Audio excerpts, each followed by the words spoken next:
Hi, everyone, and welcome to this episode of Coffee with Call Tower. I'm Madison Donor, and today we're welcoming our VP of Sales over in EMEA, Paul, and he's joining us to talk about his experience joining Call Tower so far and just a little industry insight over there. Paul, how are you? Yeah, I'm very well, Madison. Delighted to be chatting with you.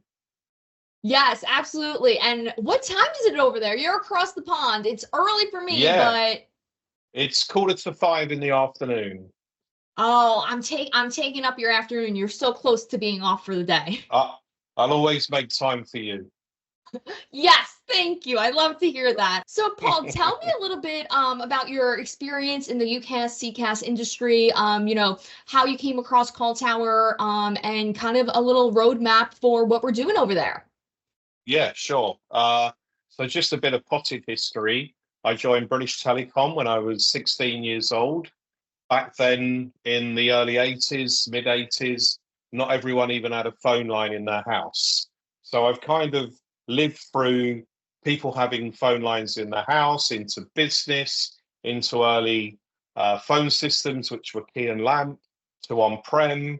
And then I guess cloud really started to take off in kind of 2005, 2006, or it was more known as voice over IP.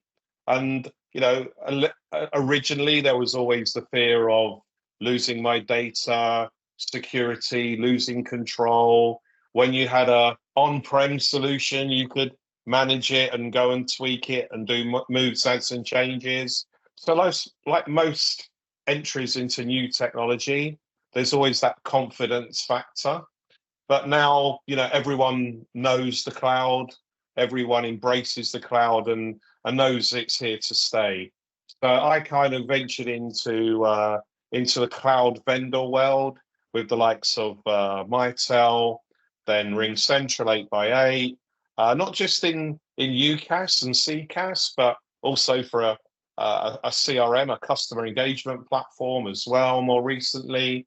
And then my last role was in analytics, a company that provided real-time analytics over UCaaS and CCaaS platforms. So it's been quite a journey over a number of years. I won't say how many, but I've kind of lived through it all. And but the ability to do meetings like we are now, you could do that back in 2005, with some of the early technologies that you could do video, you could do screen share, but it's just continued to evolve and evolve.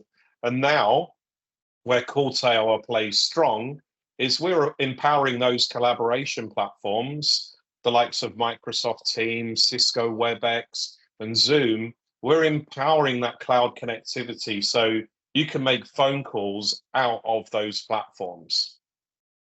Absolutely. And I love how you use the word evolving there. There has been so much evolution in cloud, in technology over the last few years. I mean, you just walking through since the beginning to now in your career path. AI is also evolving. Yeah. And, we've introduced Microsoft Copilot over here with Call Tower. WebEx has their AI assistant. Five9 has their AI assistant. All our platforms are really coming out with a bunch of AI assistants. What do folks over in your parts think of AI, and how are they embracing it? Well, I think everyone's got to embrace it. Now, in my previous answer, I talked about the risk of cloud, when people didn't want to give up their PBXs because they thought the cloud meant no control, it meant risk, it meant lack of security. But now we kind of take those things as a given. We take the 4 or 5 9 availability, we take the compliance, etc., as now mainly for granted. And I think we're at that point now with AI where it's still seen as a bit of a risk. What does it really mean? Is it just a buzzword? But I think if you look back to Amazon, we're all Amazon shoppers. And if you remember with Amazon, you would look up a product going back years and you might not buy it. But a week later, you'd be on their site and then these pop-ups would appear offering you that product you were looking at or alternatives. And that was using AI. And what Amazon was one of the early adopters of AI to do predictive shopping. Like, oh, we know Madison. Madison browses these products and Madison's bought these products. So that we're using AI to basically force feed you with ideas and options. And now you're seeing it in the communication world where you mentioned Microsoft Copilot. Again, it's about confidence. And, I've just started using it and now I can see the value in it because I can get meeting summaries, bullet points. But actually, I held it at arm's length for a while, but then I used it once and then I use it again. And it gradually becomes part of my kind of personal process. I'm not reliant on it yet. However, I'm getting more confidence. And then if you look at, companies I interact with, my mobile phone contract, my bank, various other platforms that I deal with, often I'll use chat rather than wait in a call queue for an agent. Yes. And again, it's about confidence because, for the majority of the initial interaction, I'm being answered by a chatbot using AI. And sometimes you can get a great experience and occasionally you can get a pretty poor experience. So I think it's here to stay. It's probably been around longer than everyone thought, but in the communications world, it will be about confidence. So confidence in the adoption, confidence in the value it brings to your own personal efficiency and productivity, and then confidence in if you adopt it through a chat engine or you use it in some predictive way to again help improve the customer experience. But we're at the beginning and it will continue to evolve. And at one point, everyone will feel and trust it. And then there'll be another piece of technology comes along and then we'll be back to the beginning again. So it's never going to stop, Madison.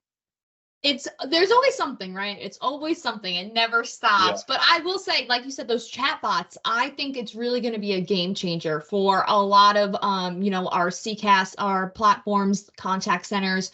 I've started using it. I'm getting a little bit more comfortable instead of waiting on a hold for a while, just doing the chat. And the bots have gotten a lot better at being able to process, getting you to a representative or an agent. So I think that is going to be a major game changer. And like you said, AI has been around for a while, just hasn't been a buzzword. But we're trying to create a little buzzword over in EMEA, over in the UK, Call Tower. We want Call Tower to be the buzzword. So to wrap up, sure. Can you tell us a little bit about our roadmap over there? Yeah, absolutely. Great question. So obviously Call Tower is an established 20-year-old business from the US. Like most cloud companies, saw exponential growth during the pandemic.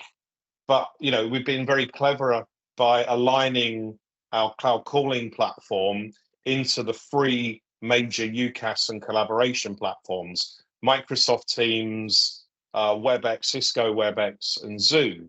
And so therefore, in the UK and EMEA, we're going to take those three UCaaS solutions and we're going to empower through our cloud calling network, through Operator Connect, direct routing, SIP trunking, we're going to empower all those free collaboration technologies to be able to make phone calls in and out of those platforms on net. And we're also going to be looking at, hybrid environments where enterprises might use, say, Teams for their internal communication, but they also might use WebEx and Zoom because they've got customers on those platforms. They want to use the IM and chat on those platforms. I'm interacting on several different platforms, through the collaboration tools and on things like WhatsApp and text. And so Call Tower is in a unique position that, we can also integrate text messaging into those platforms. We're soon to launch WhatsApp integration. So really, we're going to be an extension of what's worked in the US from a product and platform perspective. We're going to take that into the UK market and into Europe. We're going to empower cloud calling on those free collaboration platforms. We're going to bring in, excellent call center as a service technology, like Five9. the likes of Solgari and the Microsoft domain.